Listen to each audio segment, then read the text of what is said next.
CTV News with Sarah Freemark.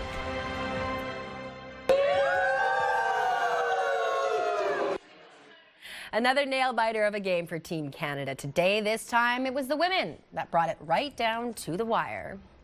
Good evening. Canada and the USA women's hockey teams closed another chapter in their storied rivalry today. Heartbreak played out on the ice in Italy, but despite not claiming gold, support for Team Canada shined bright all throughout our region. Here's CTV's Luke Simard.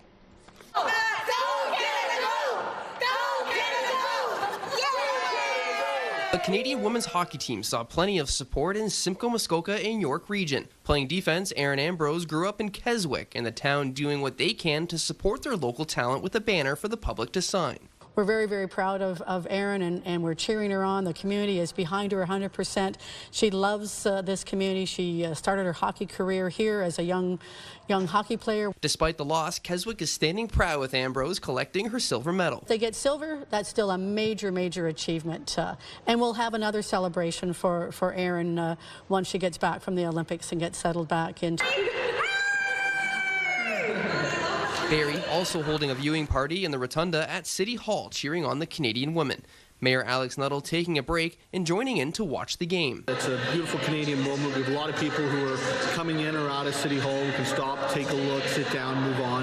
And, I was able to jump down here between my two meetings. So it's good. It's good. I'll be able to watch a half hour of it. Viewing parties around the city also in full effect, including the locker room in North Barrie. It's great to see the women out there, and I'm sure they'll do well in this tournament. And I'm looking forward to the men's too. But coming here, I think, is also a treat because of the excitement of all the other people around you. It's all over the place. The whole country's full of Canadian pride. With the bars full of Canadians all cheering for the same team. It's been good, but Olympic hockey, women's, men's, doesn't matter. Everybody comes out and they're cheering them on. Yesterday on social media, Premier Doug Ford told the Minister of Education to make sure that students would be allowed to watch Hockey Canada games, with watch parties going on throughout Simcoe County and Simcoe Muskoka Catholic District School Boards as the men's Canadian team gets set to take on Finland tomorrow.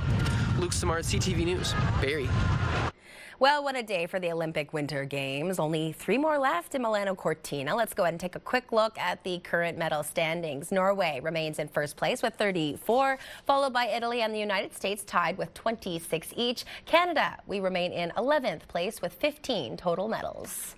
Now, while the world is talking Olympics, athletes from across Ontario are gearing up to compete and celebrate sport right here at home. The Aurelia 2026 Ontario Winter Games promise exciting competition, and tonight, the cauldron will be lit up to officially kick off the event. That's where we find our Casey Colby, joining us from the Sunshine City. How is it, Case?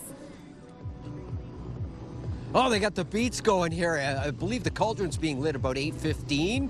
People are just starting to file through. And look, they've got merch. Maybe a hat? Well, we'll have to check that out and find out if we can score a hat from the Aurelia 2026 Ontario Winter Games. Let's talk winter weather, shall we? First look at the forecast. And here we go. Of course, first look at the forecast brought to you by our friends at Presler Injury Law. Call 1-800-JUSTICE right now, 1 degree above the freezing mark. It is beautiful out here. What a gorgeous night. The winds out of the east, 19 kilometers an hour. They're picking up. Gusts as high as about 50 a little later on. Say, what's the temperature outside your door? Let's have a look right now. 4 degrees in Parry Sound. What? 4? That's very mild. 4 in Gravenhurst. Looks like 2 in Mount Forest, 2 in Owen Sound, and 2 in the Sunshine City of Aurelia, which is where we are, of course, for the Ontario Winter Games. A quick look, if you will. This is the radar satellite images, and more snow on the way. A little bit of freezing rain, certainly a possibility. Possibly even some shower activity. Look at the size of this system. Now, we're only getting a piece of it. The eastern seaboard's going to get considerably more. How much more? Well, we'll leave that to the eastern seaboard. We're going to talk about our area, South Central Ontario. And as mentioned, at the 2026 Ontario Winter Games here in Aurelia, we'll have more coming up just a few minutes' time. Sarah, back to you. Thanks for that, Casey. The sun, it may have been out today, but cleanup is still underway from yesterday's winter wallop that hit our region.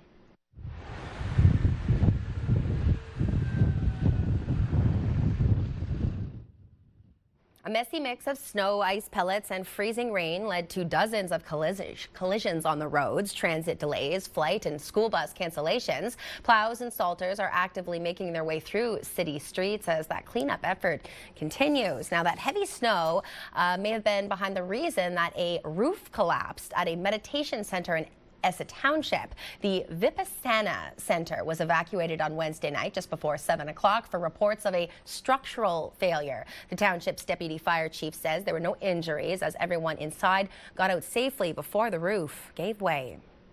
Now, the recent snowfall has created large snowbanks that may look perfect for building, but authorities are reminding that they can be dangerous. Dufferin County OPP is urging people to keep snow forts away from roads and driveways. Snowplows and passing vehicles can shift or collapse snow without warning, and drivers may not see children playing near the street. Instead, you're encouraged to play in backyards or parks.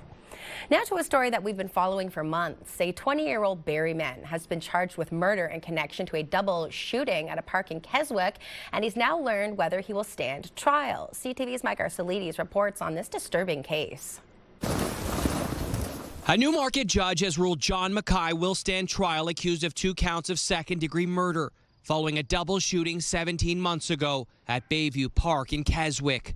The bodies of 39-year-old Mark Sutcliffe of Stouffville and 21-year-old Riley McDonald of Newmarket were discovered by police at about 7:30 in the morning, September 18, 2024, after residents reported hearing gunshots nearby. Mackay and his co-accused 22-year-old Ethan Pashka McNeil, also of Barrie, were arrested at a Letitia Heights Plaza by York and Barrie police hours later. Oh yeah, they took down someone. Look at this. Police searched the Barrie neighborhood for days with metal detectors and the K9 unit, along with this home along Barrett Crescent, where witnesses said an SUV from the driveway was seized by investigators. Mackay has been out on bail since last March, when loved ones pledged $500,000 to secure his release after 6 months behind bars. Pashka McNeil was committed last month to stand trial. Both men now accused of 2 counts of second-degree murder in the double shooting that stunned the community. Evidence heard during the preliminary hearing is protected by a publication ban. Investigators have not said how all 4 men knew one another, but say the deadly shooting was targeted. The accused are scheduled to return to a Newmarket courtroom next week. The allegations against them have not been tested in court. Mike Arcelides, CTV News, Barrie. Police are investigating another home invasion, this time in Innisfil. South Simcoe police were called to Dale Road around 3 this morning after reports of 3 armed suspects breaking into a home. They fled in a black Acura, which had been reported stolen in Toronto on January 22nd. 3 people were inside the home at the time, but no one was injured. Officials say the incident appears to be isolated and that there's no risk to public safety. It is no secret that extortion cases are on the rise, even close to home. OPP investigators in Caledon and Dufferin say they've dealt with over 45 incidents. CTV's Adrian Gobriel has more now on how the government hopes to reduce cases. A jarring scene that's been playing out across the country, from Brampton, Ontario to Surrey, BC. For too many people, extortion is not an abstract concept anymore. The federal government announcing that FinTrack will embed with local Canadian law enforcement as they try and work together to fight violent extortions. When we follow the money, we expose the networks behind these crimes. We identify those which are responsible. For more than 2 years, homes and businesses predominantly owned by members of the South Asian community have been targeted. The individuals behind this shooting in Brampton last month recorded themselves, then sent the homeowner this video, demanding $500,000. Last year, police in Surrey, BC were made aware of 133 reported extortion attempts. In Calgary, there was another 17. In Peel region west of Toronto, police were notified of 476 incidents, with many more believed to be going unreported. Over the last 2 years, CTV News has been investigating multiple violent extortion attempts from coast to coast. We've spoken with some Indo-Canadians so fearful for their lives, they began wearing bulletproof vests before leaving their homes. Are you wearing one right now? Yes, I do. Can we see it? Yes. In February 2024, CTV News spoke with an individual who claimed he'd carried out multiple extortions while taking orders from an organized crime leader in India. How many targets have you hit? How many homes? How many businesses? In Canada, like around, I think 30 or 30. Like 540. The federal Conservatives say the government's announcement today will do little to keep Canadians safe, with public safety critic Frank Caputo sharing his belief that criminals don't comply with regulations and they will find a new way to launder their crime money unopposed by weak Liberal laws. The federal government says that private financial institutions will also be helping track down the money trail. Previously, the RCMP has linked the Lawrence Bishnoi gang out of India with extortions in BC, Alberta, and here in Ontario. Adrian Gobriel, CTV News. A blockbuster moment in British and royal history. The King's brother, Prince Andrew, arrested on his 66th birthday, facing serious misconduct charges over alleged sharing of sensitive info with Jeffrey Epstein.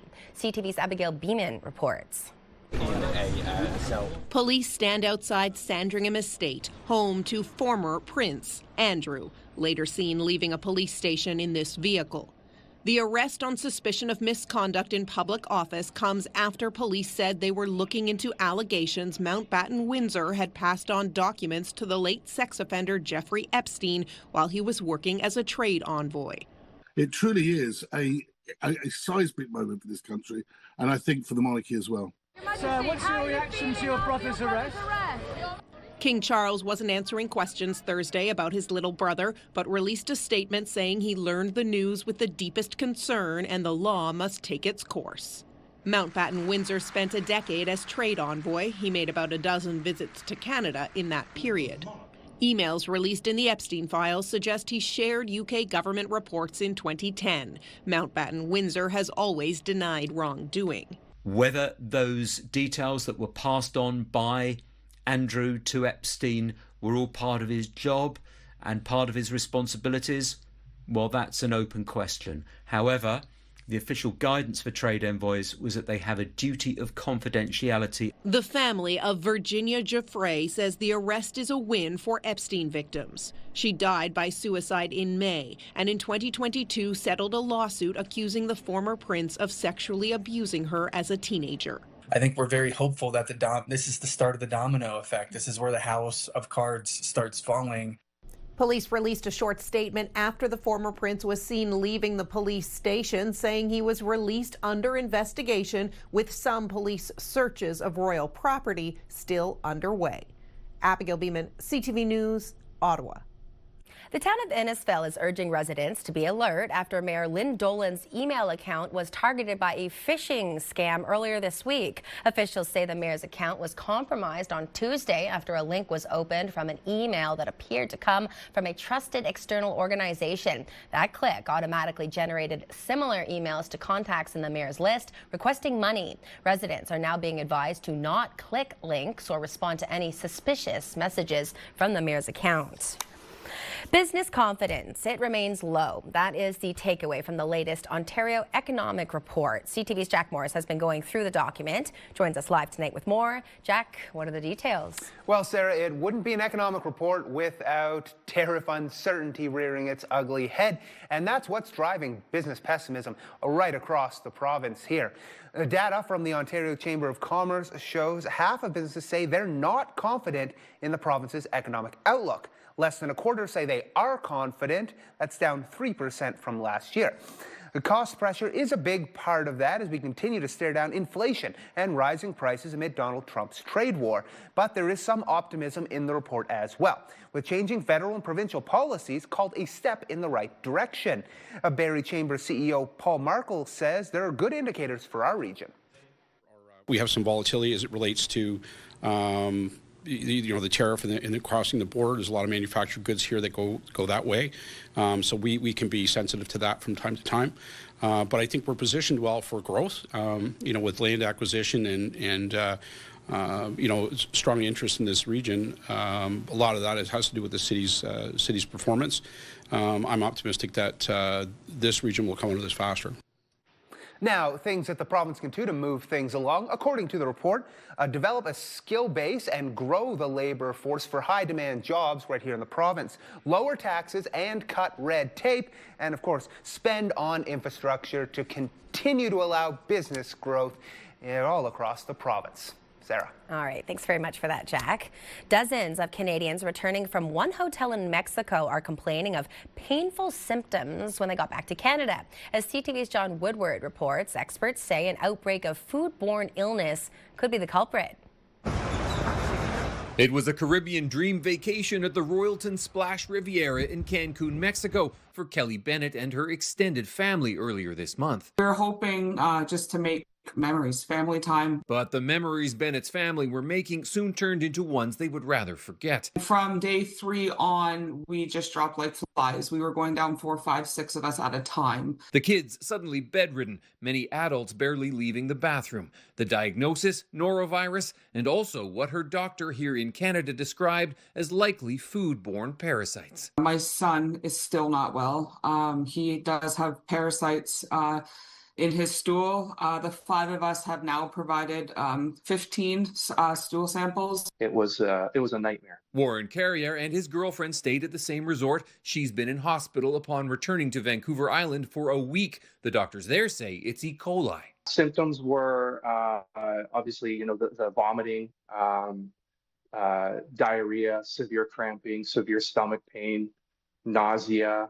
Both groups say they talked to many more Canadians in that situation. If the food handling safety, it's not being maintained, it's a recipe for disaster. Wayne Smith of Toronto Metropolitan University's Institute for Hospitality and Tourism says issues in Cuba and the United States are pushing Canadians to vacation more in Mexico. Last year, 2.8 million Canadians went to Mexico. I think this is the type of news they don't want. The hotel didn't respond to questions from CTV News. Public health doctor Isaac Bogosh says these outbreaks do happen from time to time and says Canadians shouldn't trust what they eat there the way they do here. Boil it, peel it, cook it, or forget it.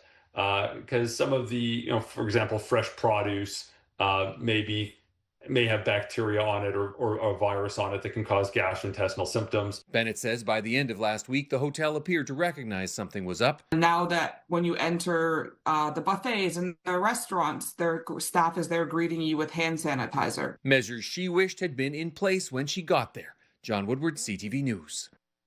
The province is investing nearly $58,000 to support more than 40 projects to help seniors, veterans, and people with disabilities. MPP Jill Dunlop announcing that upgrades will be coming to the Royal Canadian Legion in Penetanguishene to make the facility more accessible. The grant will also go towards helping municipalities and nonprofits add ramps, elevators, signage, and more to community spaces. After sitting in the top job since May of 2020, York Regional Police Chief Jim McSween is ready to retire. The service announcing today that McSween plans to step down in June after serving the community with, quote, integrity, professionalism, and a steadfast commitment to public safety as the organization evolved to meet the needs of a rapidly growing region. McSween said in a statement, "It has been the greatest honor of my career to lead the dedicated members of this service who put the professionalism, compassion, and commitment to public safety into action every day. I'd like to thank the Police Service Board, our members, our partners, and our community for the trust and confidence that you've placed in me over the past 6 years and for my entire career." Finally, a Canadian folk music icon will be honored at the Juno Awards next month. It's Joni Mitchell. She'll be presented with a Lifetime Achievement Award. Singer-songwriters Sarah McLachlan and Allison Russell will perform a musical tribute for the 82-year-old during the ceremony. Mitchell was a key figure in the 1960s folk revival, has won 11 Grammy Awards, as well as been inducted into the Rock and Roll Hall of Fame. That was back in '97. The Junos will be handed out on March 29th. That'll be in Hamilton. What a voice. Still to come, 2 decades and still going strong. This celebration of one of Canada's favorite pastimes is ready to glide into Gravenhurst. Plus, how snowstorms play a part in the drop of home sales in Simcoe County. Stay with us. You're watching CTV Barrie.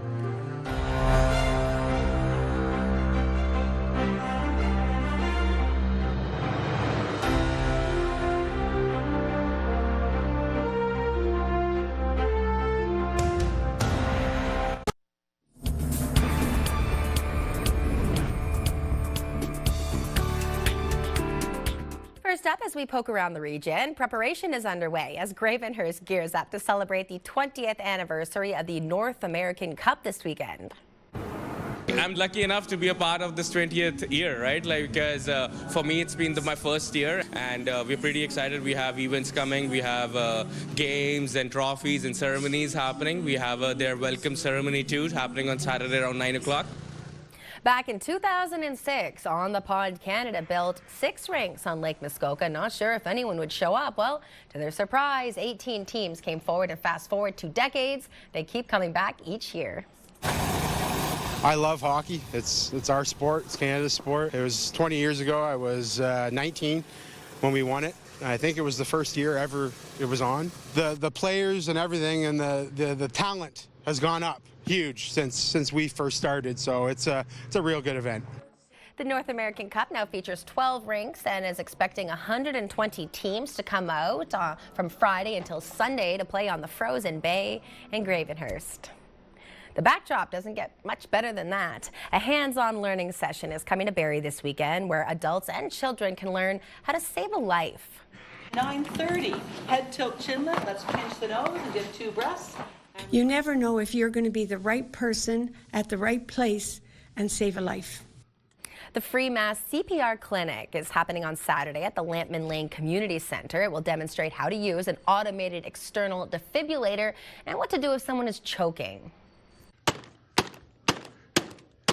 You get the opportunity to learn the knowledge and then practice it. Anyone can attend, and it's a great way to help celebrate Heart Month. 2 sessions are available, but it is a free non-certificate clinic sponsored by the Rotary Club of Barrie and St. John Ambulance. The Sunshine City's favorite summer tradition is set to return to Tud Hope Park this July, and whether you are a longtime fan or a first-timer, the event promises to sound like home. I'm just that off bound for San Antonio with the radio blasting and the bird dog gone. Barrie's Steve Earle. I'm enjoying the music over here. Along with more than 100 other artists, we'll take to 11 stages over 3 days for the 65th annual Mariposa Folk Festival. Headliners include Father John Misty, St. Paul and the Broken Bones, and Sarah Harmer. Tickets are on sale now, and children 12 and under get in free. Now, as these festivals continue to come out with their details, their headliners, we will constantly update our website. You can go and read more about it. ctvnews.ca/Barrie or scan the QR code on your screen. Severe weather can certainly have a negative impact on our day-to-day lives, but it can also have a profound impact on the economy. So how can it affect the housing market? Here to talk about that today is real estate broker Peggy Hill. Nice to have you. Nice to be here. We're working off a recent report showing that the weather directly impacts housing sales. How is that? Well, I mean, they had to say something about the atrocious sales in January, but yes, the weather is not our friend.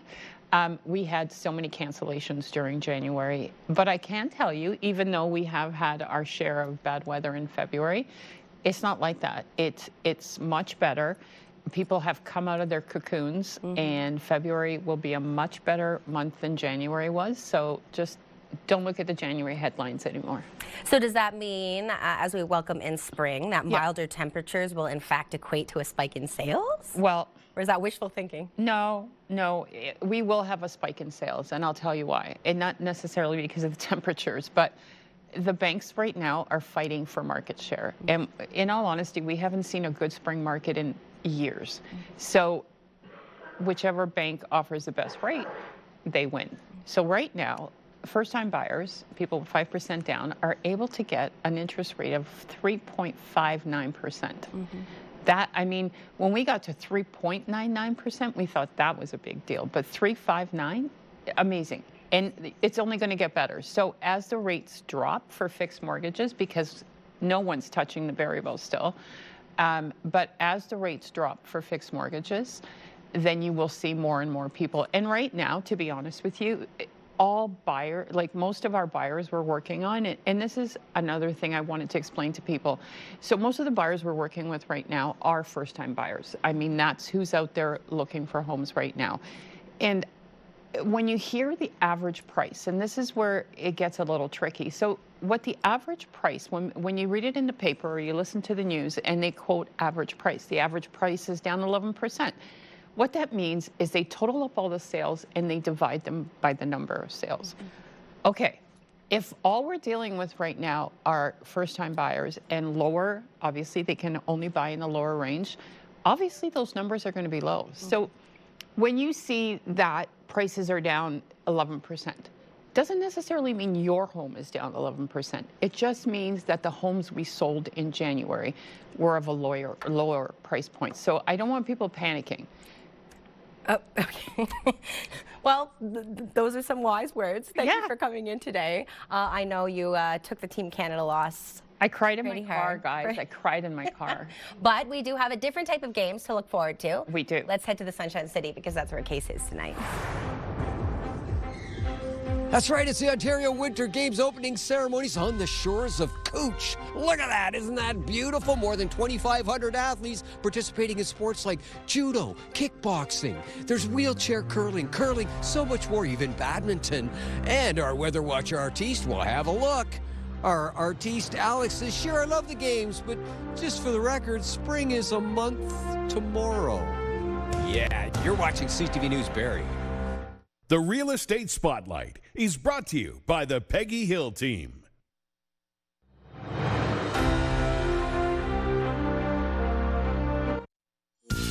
Picture this, brought to you by Bounce 104.1 and Pure Country 106.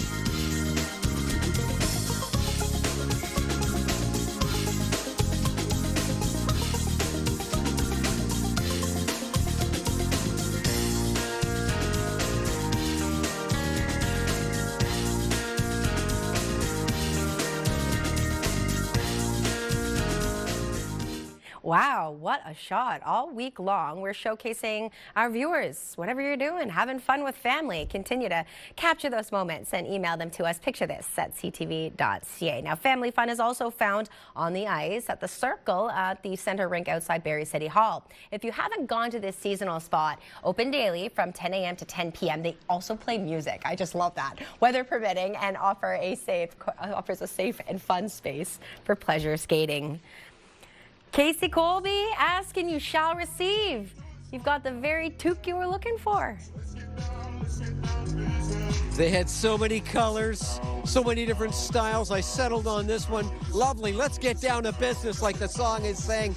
It's the Ontario Winter Games here in Aurelia 2026. The cauldron's over my shoulder. The crowd's behind cameraman Sully. Let's talk about winter weather. Let's go. Down to business is what we're doing right now. Let's start with the temperature outside your door. Have a look, ladies and gentlemen. It's still very mild. 3 degrees in Gravenhurst, 1 degree here in the Sunshine City. Looks like -1 in Algonquin Park where the wild things are. 1 degree in Mount Forest, and call it 1 degree in Collingwood. Let's take a look now, if you will, the almanac for today. And 1 -6, right around where we should be. 8.1 degree record heat back in 1994, -27.9 in 2007. Sun rises tomorrow, 7:10, sets at 5:54. 10 hours and 44 minutes of daylight. Adam, please roll that forecast radar and take a look at what we're looking at from the skies. And a little bit of rain coming our way, a little bit of snow, risk of some freezing rain. Oh yeah, it's all there. Let's break it down, take a look at some of the numbers, and here we go. Zooming into, this is the southern tip of Georgian Bay Lake, Simcoe. Overnight temperature settling around 0. Some low-lying fog coming in, the winds picking up. Out of the east, 30 to 50 K. For tomorrow, 1 degree. We're not really climbing too far, are we? Rain-snow combination could amount to about 2 centimeters of snow. There is a risk of some freezing rain as well. And the winds continue to gust out of the east, 30 to 50 K. This is Orangeville, Bradford, Georgina, Newmarket, Richmond Hill. -1, 0, and 1 degree overnight. Cloudy skies and a little bit of low-lying fog. For tomorrow, 1 degree for the high. Same situation, rain-snow combination, risk of freezing drizzle and or rain. In fact, could receive as much 10 to 50 millimeters of rain.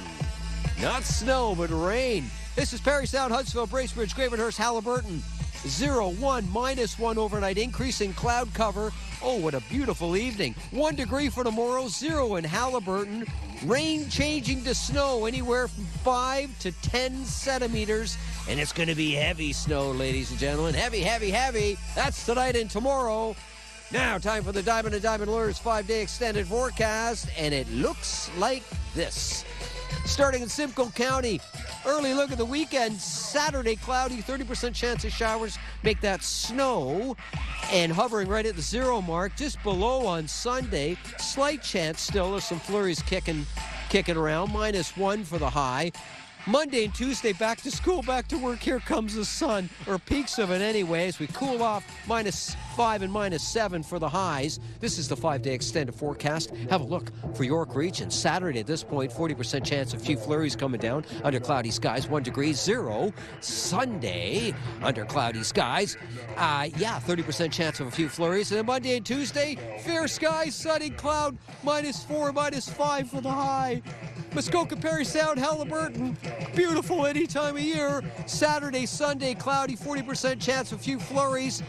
Sunday, much the same situation, -1. And then Monday arrives, cloud cover, -4. We're getting cool, -22 overnight. And then Tuesday, sun and cloud, -8, -13. Oh, what a beat. Yeah, we've got everyone just behind us there on the far side as far as the crowd goes. The Cauldron just behind me, going to be lit at 8:15. It's the Ontario Winter Games. I love the soundtrack, I might add, Sarah. Back to you. There's a lot going on there, isn't there? Canadian hockey players at the Olympics, they obviously don't need to worry about hockey sticks as much, but if you play or you have children that do, you know that when they break, they're very expensive to replace. CTV's Pat Foran has more on a hockey dad's way to repair them. Brody. Back for Nylander, shoots. When one of the Toronto Maple Leafs breaks a stick, they skate to the bench to get a new one. Sticks often self-destruct at the wrong time, and when it happens in recreational and minor hockey games, they're expensive to replace. Where do sticks typically break? Well, honestly, they're everywhere. Everywhere. Everywhere and anywhere. Rod Daigle of Mississauga has 2 sons in AAA hockey. Like many parents, he was getting frustrated with his growing stick budget. When a stick costs anywhere from $380 to $450, and you need to have 3 or 4 in a season, that adds up. Most composite hockey sticks only come with a 30-day warranty. Daigle says it seemed like many would break not long after the warranty expired, so he devised a way to repair them. I received this goalie stick yesterday, asked to be repaired. You see the shaft is snapped here, so that should be a pretty straightforward repair. Daigle says shafts are easier to fix than blades, and sometimes it's better to fuse 2 broken sticks together to create a new one, something he calls a Frankenstick. Rather than, toss them in the landfill, I'm actually able to make new sticks that are affordable and usable and nearly as light as the original. He started out helping his sons, but now has a small business, Stick Medic, repairing sticks often for recreational players. He has his own method using resin, composite fibers, and a steady hand. He charges about $80 for a repair and says he guarantees it won't break in the same place. Families are getting tired of the breakage and short lifespan of these highly expensive sticks. Daigle is not sure how big his business will grow, but says it's good to let players know they have options. So if you have an expensive broken stick, you may be able to repair it and get it back in the game. Pat Foran, CTV News. Let's head to Ottawa now, where people there that are walking along a trail found along the river, they've been encountering quite a few bears lately, but they're not at all worried. CTV's Peter Sperling explains. Maggie Glossop's creations spread joy. People tell me it makes them smile, so that makes me smile. She sculpts bears out of snow. I build them because I enjoy building, and also because people seem to really like them. Their home in the Kitchissippi Woods near the Ottawa River. I started building snow bears here about 8 or 9 years ago, and every year when the snow conditions are right, I come back and build bears. Good morning. A hit with anyone walking, snowshoeing, or skiing along the Kitchissippi Winter Trail. It's a highlight, and I always come in this part of the trail because they're so cute and so sweet, and I appreciate it. Puts a smile on my face every single time. And it looks so cool. There are a total of 15 bears, and some people using this trail have even made it a treasure hunt to find all of them. I saw those 3, and then there were some around the corner, and then these ones now, but no, I haven't seen 15, I don't think, so. Are you going to keep an eye Maybe there's out? more, yeah, for sure. Some are up in the trees, others on tree stumps, and these two on a bench. Sculpting the bears requires slightly warmer temperatures. When it gets close to 0, the snow gets sticky, and then I can build them. Parts of their faces made using brown wool. For 78-year-old Glossop, who lives nearby, it's a chance to be outside. It's my happy place, so instead of signing up for a gym to go and get exercise, I'm over in the woods almost every day. And when it gets too warm, the bears hibernate until next year. People ask me, but don't you get really sad when they melt away? And I say, no, they're I come back and do it again next year, and it's great. Peter Sperling, CTV News. That is adorable. Really appreciate that. Well, after dominating the world of football, the Seahawks are now up for grabs. The organization announcing the sale today, and you won't believe the price tag. More on that, plus we'll recap tonight's top stories. You're watching CTV News Barrie.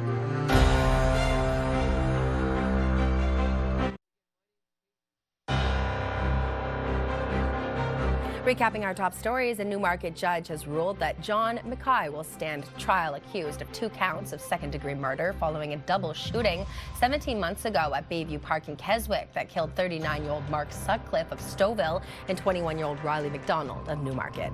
Data from the Ontario Chamber of Commerce shows half of businesses say they're not confident in the province's economic outlook. Less than a quarter say that they are confident. That's down 3% from last year. The Barrie Chamber of Commerce says, however, it is optimistic.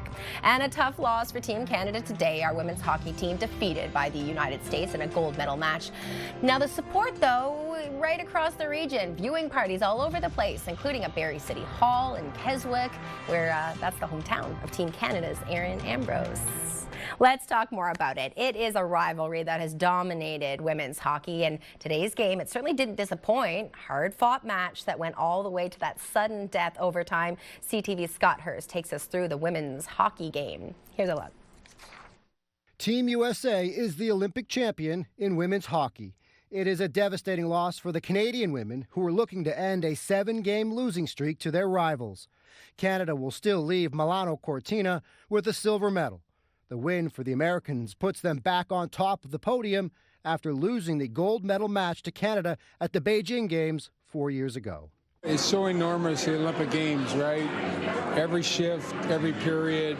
Heading into the game, fans on both sides were ready to witness another chapter in this bitter rivalry, and it was Canada who allowed their fans to believe first.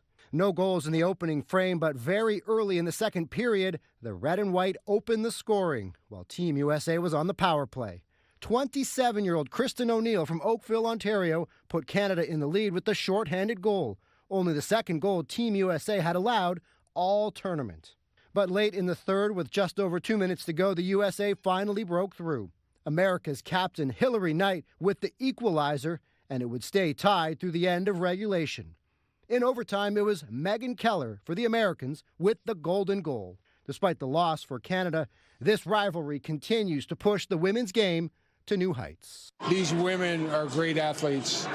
They train hard, they prepare hard, they love the game, they have a passion for it. With Canada's latest silver, it boosts our overall medal count to 15 with more podium opportunities on Friday. However, much of the attention will be back on hockey, a semi-final versus Finland. The Canadian men will get the chance to punch their ticket to the gold medal game. Scott Hurst, CTV News, Toronto. Turning to business news now, the price of oil climbed higher today, boosting Canada's main stock index. Let's move right into the numbers now that we've reached the end of the day. The TSX was up 205 points, the Dow was down 267, and the Nasdaq was down 70. And commodities oil was up, closing at $66.40 a barrel. Gold was down, finishing at $4,997 an ounce, and our dollar down, ending the day at 73.01 cents US. Loblaw is teaming up with Google to bring more shopping options to artificial intelligence. The grocer says customers will soon be able to shop for food, beauty products, and apparel directly through Google's AI mode. The goal is to help people research, compare, and buy the products. Fresh off that Super Bowl win, the Seattle Seahawks, they're going up for sale less than 2 weeks after the franchise won its second title. The estate of late team owner Paul Allen says it has begun the process of selling the team. Get this, it was sold to Allen in 1997 for $194 million US. It's expected to sell for upwards of $6 billion.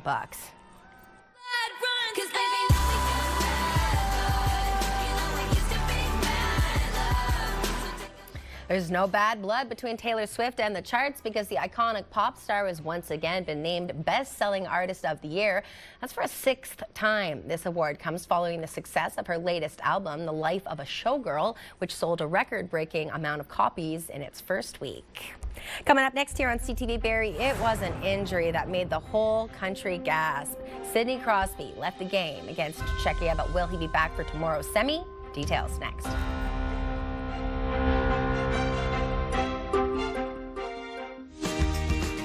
Hey, it's Deb from Bounce 1041, and this week we're giving away $25 gift cards to Pizza Delight, so make sure you're listening. Here's a look at your primetime lineup. 4 back-to-back episodes of The New Girl starting at 8, followed by Criminal Minds at 10 p.m. and CTV News Barrie at 11. Thanks for staying with us. The Toronto Raptors are set to play their first game since the NBA All-Star break. And a turnover. Walter Scotty with the left-handed slam. The Raps will take the court in Chicago tonight to face off against the Bulls. Toronto currently sits 5th in the East. Tip-off is at 8 p.m.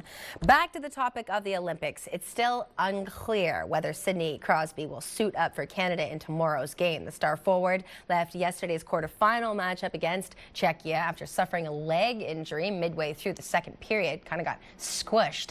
John Cooper, the coach, says the team is taking Crosby's condition day by day, emphasizing the importance of keeping him healthy for the remainder of the tournament. Now, will there be a remainder? And what will that look like? Canada plays Finland tomorrow morning with a spot in the gold medal game on the line. The United States takes on Slovakia in the other semi-final. Right now, though, let's focus on the Aurelia Winter Games. We'll head back to Case. Well, they got this sick beat keeping the crowd warm here at the Ontario Winter Games in Aurelia. Cauldron gets lit about 8:15. We're talking get up and go forecast first. Oh, and the athletes are coming in now.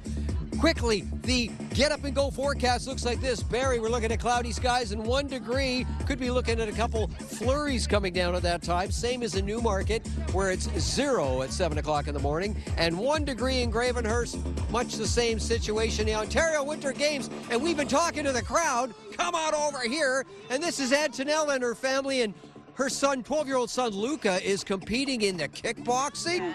Tell me, how long has he been kickboxing, and is he ready for this? He's definitely ready for this. He's been kickboxing probably since he was like 7, 8 years old. Yeah. And he's ready, and he's the whole crowd is here. The whole family, extended family is here. Yeah. Who do we have down here? What's your name, sir? Massimo. And what's your message to Luca? Have a good fight. Have a good fight. What's your message to Luca? Have a good fight. Oh, you're both saying have a good fight, and yours? Bring home the gold, Luca. Oh, there we go, Sarah. There we go. Bringing home the gold. And I understand that your husband's one of the officials? Yes, he's a coach. Oh, he's a coach. Yeah, he's a coach. Luca's coach as well from home, back home. Very good. Well, thank you for coming up from Oshawa. The best of luck to Luca and all the athletes here for the Ontario Winter Games in the Sunshine City of Aurelia. Again, the cauldron being lit very soon. We're in the athletes area right now, Sarah, and I think we got to get out of here because we're not exactly athletes. Sarah, back to you. Don't sell yourself short. We will have more from the Ontario Winter Games tonight at 11. Jack will be here with you. I'm Sarah Freemark. Thanks for joining us. Good night.